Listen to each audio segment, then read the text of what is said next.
Number 11वां हम लोग पढ़ेंगे। क्वेश्चन नंबर 11वां में क्या है, एक पॉलीथीन है और एक ऊन है, दोनों आपस में रगड़े जाते हैं।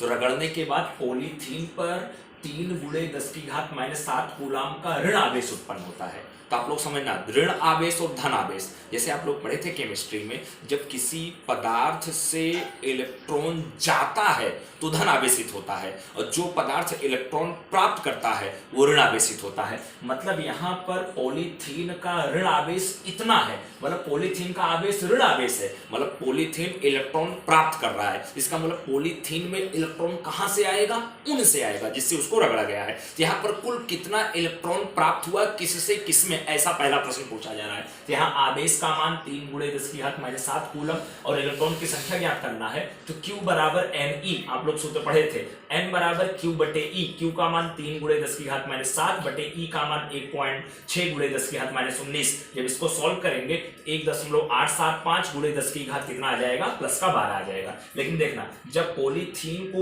ऊन से रगड़ा जाता है तब पॉलीथीन ऋण आवेशित हो जाता है, अतः इलेक्ट्रॉन ऊन से पॉलीथीन की ओर जाएगा। क्यों? क्योंकि जो ऋण आवेशित होते हैं वो इलेक्ट्रॉन प्राप्त करते हैं, और जो धन आवेशित होते हैं वो इलेक्ट्रॉन देते हैं। यहाँ पॉलीथीन ऋण आवेशित हो रहा है, इसलिए इलेक्ट्रॉन पॉलीथीन की ओर आएगा। कहां से आएगा? ऊन के टुकड़े से आएगा। ठीक है। अब दूसरा प्रश्न पूछ रहे हैं, क्या ऊन से पॉलीथीन में कुछ द्रव्यमान का स्थानांतरण हुआ? अगर हां तो कितना? तो यहां पर देखना, ऊन से पॉलीथीन की ओर इलेक्ट्रॉन जा रहा है, इसलिए कुछ ना कुछ द्रव्यमान भी जाएगा, इसलिए द्रव्यमान का स्थानांतरण हो रहा है। जवाब आपका आएगा हां। तो कुल स्थानांतरित द्रव्यमान m बराबर इलेक्ट्रॉन की संख्या गुणे 1 इलेक्ट्रॉन का द्रव्यमान। तो कुल इतना इलेक्ट्रॉन उसकी ओर जा रहा है और गुणे 1 इलेक्ट्रॉन का द्रव्यमान। तो कुल इलेक्ट्रॉन की संख्या 1.875 × 10⁻12 और 1 इलेक्ट्रॉन का द्रव्यमान 9.1 × 10⁻31। इसको हल करेंगे 17.0625 × 10⁻19 किलोग्राम, या इसी को 1.71 दशमलव के 2 अंक तक जवाब लिखा। यहाँ पर 06, यहाँ पर 5 से ज्यादा था इसलिए यहाँ पर 1 लिख दिया गया। 1.71 × 10⁻18 किलोग्राम, एक अंक दशमलव इधर आया इसलिए एक घात यहाँ पर कम हो गया। इसका मतलब कुल इतने द्रव्यमान का स्थानांतरण हुआ कहां? ऊन से पॉलीथीन की ओर। ठीक है। प्रश्न नंबर 11 था। अब प्रश्न नंबर 12 कंसंट्रेशन तरीके से ध्यान से समझना। देखना, प्रश्न नंबर 12 में 2 सवाल हैं। कह रहे हैं कि धातु के 2 गोले A और B हैं, जिन पर एक समान आवेश 6.5 × 10�7 कूलाम है और उनके बीच की दूरी 50 सेंटीमीटर है। तो उनके बीच कार्य करने वाला विद्युत बल ज्ञात करो। ये पहला प्रश्न है। यहाँ पर 2 गोले हैं, A और B गोले हैं, उनके आवेश QA और QB का मान एक समान है। वही लिखा हूं, QA बराबर QB बराबर 6.5 × 10⁻7 कूलाम। उनके बीच की दूरी 50 सेंटीमीटर मतलब 0.5 मीटर। तो विद्युत बल F = K Q1 Q2 बटे R स्क्वायर से K QA QB बटे R स्क्वायर। K का मान 9 × 10⁹, QA का मान 6.5 × 10⁻7, QB का भी मान 6.5 × 10⁻7 बटे R स्क्वायर 0.5 अब यहाँ पर जब कैलसिस हल करेंगे तो 1521 × 10⁻5 आएगा। -7 -7 -14 और प्लस का 9 माइनस का 5। अब इसी को 1.5 1.521 × 10⁻2 लिख सकते हैं, क्योंकि यहाँ पर 0.3 अंक इधर खिसकेगा। दशमलव कितना अंक खिसकेगा? 3 अंक इधर खिसकेगा, तो इसलिए 3 घात यहाँ पर कम हो जाएगी। तो 1.521 × 10⁻2 न्यूटन, या दशमलव के 1 अंक तक जवाब लिखें तो 1.5 × 10⁻2 न्यूटन, या इसी को आप लिख सकते हैं 0.15 0.015 न्यूटन। ठीक है। अब इसी में दूसरा सवाल आपका पूछ रहे हैं, ध्यान देना। सवाल नंबर 1 था। अब इसका दूसरा सवाल कह रहे हैं कि यदि दोनों आवेश जो हैं, आवेश को 2 गुना कर दिया जाए और बीच की दूरी आधी कर दिया जाए तो बल का मान कितना होगा? तो यहां पर देखना, आवेश जो QA QB था 2 गुना 2QA 2QB कर दिया गया, और बीच की दूरी जो R था R/2 कर दिया। तब बल F dash = K Q1 Q2 बटे R स्क्वायर। तो Q1 का मान क्या है? 2QA और Q2 का मान 2QB। K Q1 Q2 मतलब 2QA × 2QB बटे R/2, इनके बीच दूरी उसका वर्ग R/2 का वर्ग। अब यहाँ हल करेंगे 2 दूनी 4, तो यहाँ पर देखना 4K QA QB बटे R/2 का वर्ग R स्क्वायर बटे 4। अब नीचे वाला 4 कहाँ जाएगा? ऊपर 4 चौक 16 और K QA QB बटे R स्क्वायर, और इसका मान जस्ट यहाँ पर अपने निकाले हैं। K QA QB बटे R स्क्वायर का मान 0.015 था, इसके स्थान पर 0.0 0.015 लिखूंगा। आगे 16 है, 16 गुणे 0.015 करेंगे तो 0.24 न्यूटन आएगा।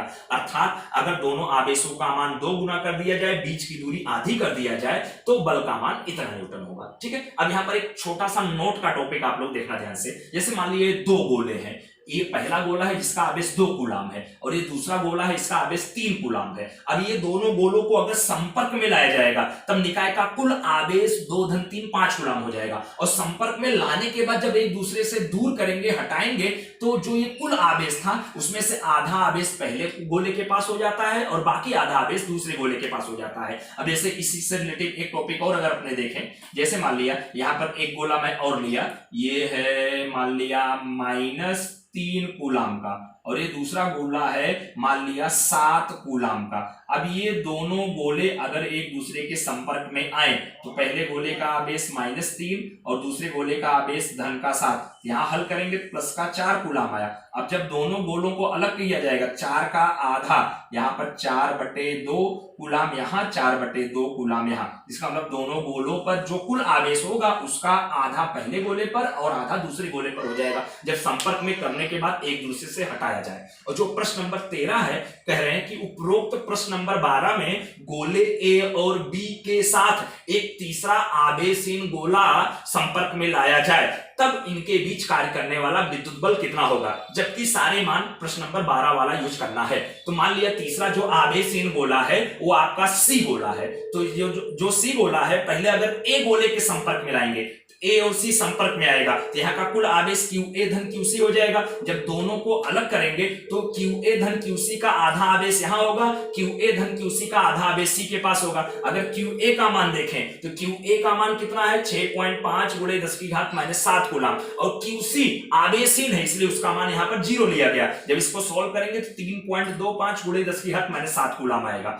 अगर इसका मान इतना है तो इसका भी मान इतना ही आएगा, 3.25 गुणे 10⁻⁷ कूलाम। मतलब क्या हुआ, अब ए गोले पर इतना आवेश हो गया है और सी गोले पर इतना आवेश हो गया है। अब सी गोले को बी के संपर्क में रखा जाएगा, बी के संपर्क में सी गोले को लाया गया, इसका मतलब निकाय का तब कुल आवेश क्या हो जाएगा, क्यू बी धन क्यू सी। अब यहां पर देखना, जब दोनों गोलों को अलग अलग करेंगे, बी अलग सी अलग, तो बी का आवेश कितना हो जाएगा, क्यू बी धन क्यू सी का आधा, और सी का भी आवेश कितना हो जाएगा, क्यू बी धन क्यू सी का आधा। यहां पर क्यू बी धन क्यू सी बटे 2 का मान निकालेंगे। क्यू बी का मान देखो यहां पर है 6.5 गुणे 10⁻⁷ कूलाम, और क्यू सी का मान देखो यहां जस्ट अभी निकाला था 3.25 गुणे 10⁻⁷ कूलाम। अब दोनों जोड़कर जब आधा करेंगे तो 4.875 गुणे 10⁻⁷ कूलाम। अब ये आपका इतना आवेश बी गोले पर आया तो इतना ही आवेश सी गोले पर आएगा। अब ए और बी गोलों को उतनी ही दूरी पर रखा जाएगा जितना प्रश्न नंबर 12 में था, 50 सेंटीमीटर की दूरी पर, ए गोला और बी गोला। अब ए गोले के आवेश को मैं Q1 मान लिया, जिसका मान ए वाला आवेश लिखा जाएगा संपर्क में करने के बाद, ये 3.25 गुणे 10⁻⁷ कूलाम,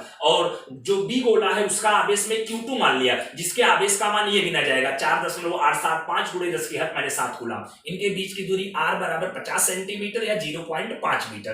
तब F इनके बीच विद्युत बल ज्ञात करना है। F = K Q1 Q2 बटे r²। Q1 मतलब ए गोले का आवेश, ये आपका Q1 गिना जाएगा ए गोले का आवेश, और ये आपका Q2 गुना जाएगा बी गोले का आवेश संपर्क में करने के बाद, हटाने के बाद जो आवेश बचा वो। तो Q1 का मान और Q2 का मान यहाँ पर रख दिया गया, बटे में r² 0.5 गुणे 0.5, कैलसी से जब हल करेंगे तो 570.375 गुणे 10⁻⁻5 न्यूटन आएगा। अब 2 अंक दशमलव इधर खिसकेगा तो 5.704, यहाँ पर 3 7 था, चूंकि ये 5 से बड़ा इसलिए यहाँ पर 4 लिख दिया, गुणे 10⁻³ न्यूटन। 2 अंक दशमलव इधर आया, या इसी को दशमलव की 1 अंक तक जब आप लिखें तो 5.7 गुणे 10⁻³ Newton, which is the required result.